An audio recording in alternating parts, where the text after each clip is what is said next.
Okay, so you know that feeling. Your salary hits your account. Hmm? And then, I don't know, just a few days later, it feels like it's vanished. Just gone into thin air. Oh, yeah. Definitely know that feeling. You're working hard, right? Putting in all the hours. Exactly. But you still end up feeling like you're, constantly behind, financially speaking. Yeah. If that's hitting home for you listening, well, you've tuned into the right conversation today. Absolutely, because today we're really digging deep into that common frustration, that whole working hard but still feeling broke thing. hmm And maybe more importantly, we're looking at some practical, like no-nonsense ways to actually shift that feeling. And I think the core idea, the real insight we pulled from the sources today is this. Often, it's not really about how much money you're earning. Right. It's more about how you're managing the money you already have. Which sounds subtle, maybe, but it's a really powerful difference, wouldn't you agree? Oh, totally. It puts you back in control. We've been looking at some really insightful material that just breaks down this challenge so many people face. And it offers concrete steps you can take, like right away. Yeah, exactly. And forget the really complicated financial jargon. That's not what this is about. Our aim here is just to pull out those clear, actionable insights, things that can help you, the listener, finally get a real handle on your financial life. Mm-hmm. Okay, so our source material points to, maybe surprisingly, maybe not, a really common reason for feeling broke. Just not having a budget. Let's unpack that a bit. Yeah, it's fascinating, isn't it? How many of us sort of operate on autopilot with money. The research suggests we pretty much always underestimate what we're spending. Always. Like those daily coffees or, clicking buy online impulsively. They seem small, right? Yeah. Insignificant even, but they add up. They create these leaks, these like slow leaks in your financial bucket. It's like a slow puncture in a tire, maybe. You don't notice it straight away, but boom, eventually you're left flat. Good analogy. Yeah. So the solution our source really emphasizes is creating what's called a zero-based budget.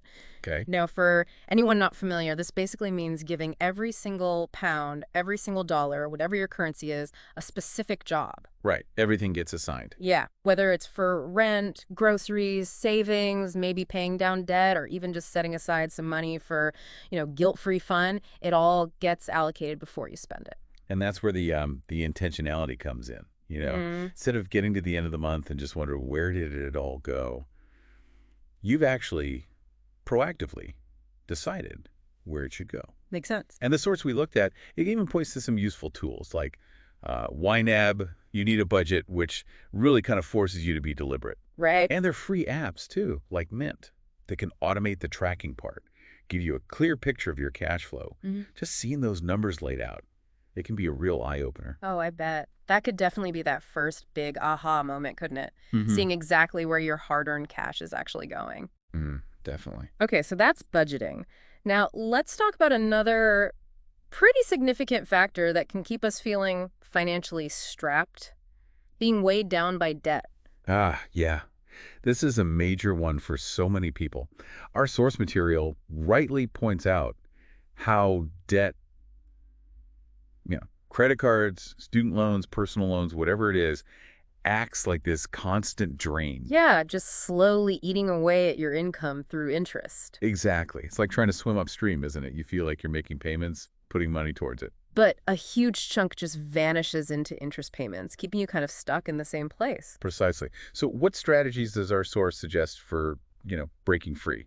Well, the material outlines a couple of main approaches. First, there's something called the snowball method. Okay. That's where you focus on paying off your smallest debts first, regardless of the interest rate. Ah, right. For the quick wins. Exactly. Those psychological wins, seeing a balance completely disappear, can be really motivating for some people.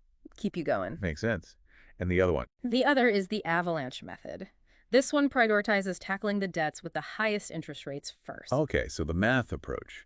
Pretty much. It might take a bit longer to see those first few debts completely vanish, but this approach almost always saves you more money on interest in the long run. Gotcha. So it really depends on what motivates you more, doesn't it? Like Yeah. quick wins versus maximum long-term savings. Yeah, exactly.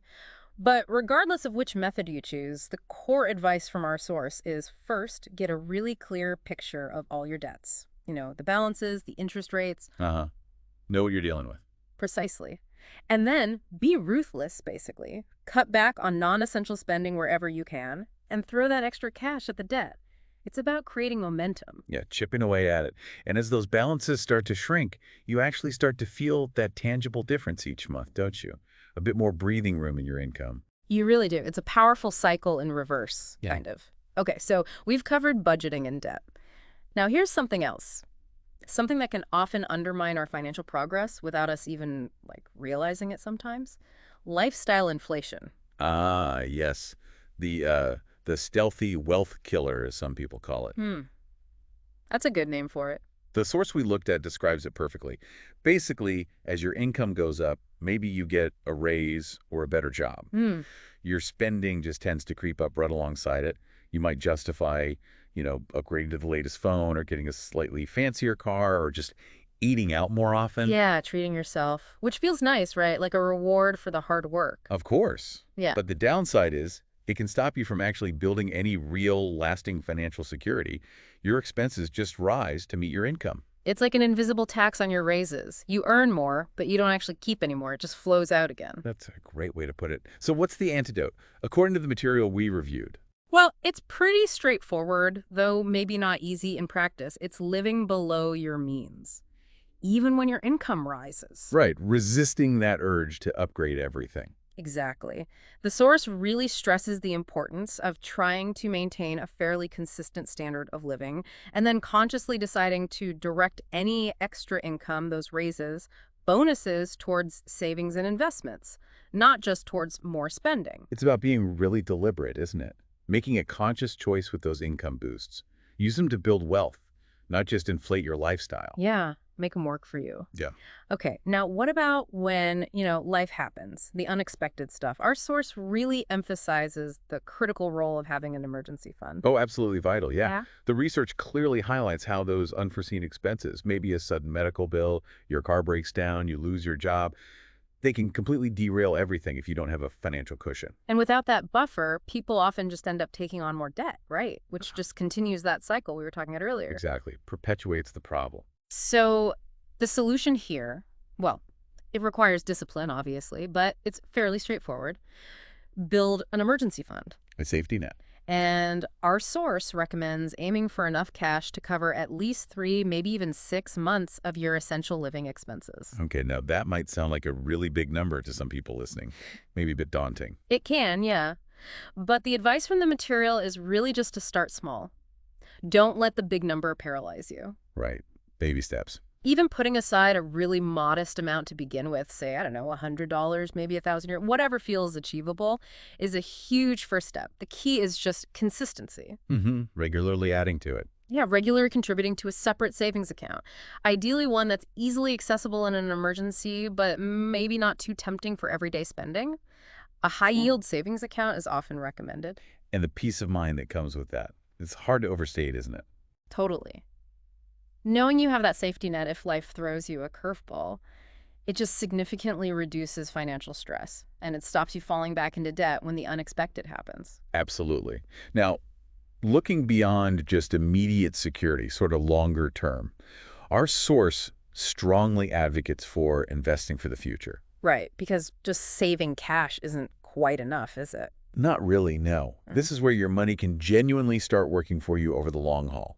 The material correctly points out that just holding cash, especially in a low-interest account, means its value actually goes down over time. Because of inflation. Exactly. Inflation erodes its purchasing power. So just saving isn't enough to actually grow your wealth. It's like you said, standing still on a moving walkway, you feel like you're saving, but inflation is carrying you backwards in terms of what that money can buy. Well put, yeah.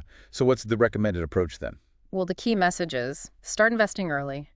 Even if it's with really small amounts, don't think you need a huge lump sum to begin. The source mentions things like SIPs, that's systematic investment plans, where you invest a fixed amount regularly, automatically, very handy. Like automating your investing. Yeah, and also index funds, which are generally a low-cost way to get broad market exposure, and of course various retirement accounts depending on where you live. And the real magic here, the thing that makes starting early so powerful, is compound interest. Right? Oh, absolutely. That's the core concept. The ability of your earnings to then generate their own earnings. It's like a snowball rolling downhill. Yeah. The earlier you start that snowball, The bigger it gets over time. Exponential growth. exactly. It's not just about how much you initially put in. in, but giving it time, decades, ideally, to let that compounding work its magic, even small, consistent investments made early on can have a massive impact down the line. It's such a powerful idea. Okay, so investing is crucial for the long term. Now, let's touch on another area that can create maybe financial instability, relying on just one single source of income. Yeah, that's a risk, isn't it? A risk many people don't fully appreciate until maybe they face an unexpected layoff or their main business hits a downturn. Definitely. The source material rightly highlights how vulnerable you can be if you're solely dependent on that one paycheck or one income stream. It's like being a tightrope walker with no safety net below. One slip and things get messy. Yeah, exactly. So what strategies does our source suggest for adding a bit more security, maybe building a safety net? The main one is creating additional income streams, usually through side hustles. Okay. Things you do alongside your main work. Right. And the material gives some really practical, accessible examples too. Things like maybe freelancing online, using skills you already have, or creating and selling digital products like ebooks or templates. Interesting. What else? Even things like starting a faceless YouTube channel where you don't show your face but share information or entertainment, or engaging in affiliate marketing, recommending products you use. And what's encouraging about those examples is that many of them don't need a huge pile of cash to start. Exactly. That's the key point from the source. Your time and your consistent effort are the main resources you need, not necessarily a big financial investment up front. That's really empowering, actually. Knowing there are ways, accessible ways to diversify your income and build a more resilient financial foundation. Totally. Okay, finally, our source touches on something really crucial, but it's often, well, uncomfortable for people. And that's openly discussing money. Ah, yeah. Yeah. Money taboo. It can be such a huge barrier, can't it? Huge. The research suggests that things like fear or maybe shame or sometimes just a plain lack of knowledge can stop people from having open, honest conversations about their finances. Mm-hmm. And that silence, that avoidance, it can really hold you back. It hinders progress. Absolutely. It's like avoiding any problem, isn't it? Ignoring it rarely makes it go away. It usually makes it worse. So true. So what's the recommended approach here? How do we overcome this? Well, the main advice is to actively seek out opportunities to learn more about personal finance. Be proactive about your financial education. Okay, so educating yourself. Yeah. The source recommends all sorts of resources. Reading personal finance books, listening to podcasts, hopefully you like this one, We hope so. watching educational videos on places like YouTube, maybe even finding mentors or considering working with a financial coach if you need more personalized guidance. Right, because increased knowledge just leads to better, more confident decisions, doesn't it? Exactly. Knowledge really is power when it comes to money. Just taking those first steps to become more financially literate and maybe being a bit more willing to talk about it, even if it feels awkward at first, it could be a total game changer. Yeah, absolutely. So I guess pulling it all together, as our source concludes, that feeling of being broke, it isn't necessarily a reflection of how hard you work or how much you could earn. Right. It's not usually an inherent flaw in you. No. More often than not, it's just a consequence of maybe not having the education or the systems for managing your finances effectively. And the really great news there is that financial management, it's a skill.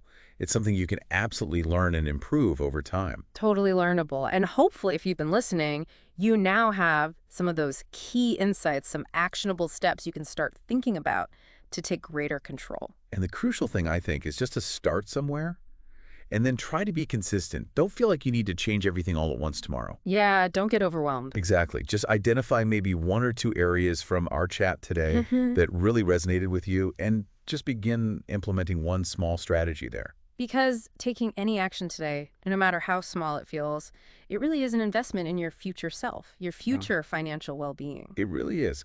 And maybe the most, I don't know, thought-provoking takeaway here is this idea that building wealth isn't some exclusive club. Yeah. It's not just reserved for people already earning high incomes. It's actually a possibility for everyone, really, regardless of where you're starting from today. As long as you make that conscious decision to start learning and start taking those first few steps. A really powerful thought to end on. It's accessible if you decide to start.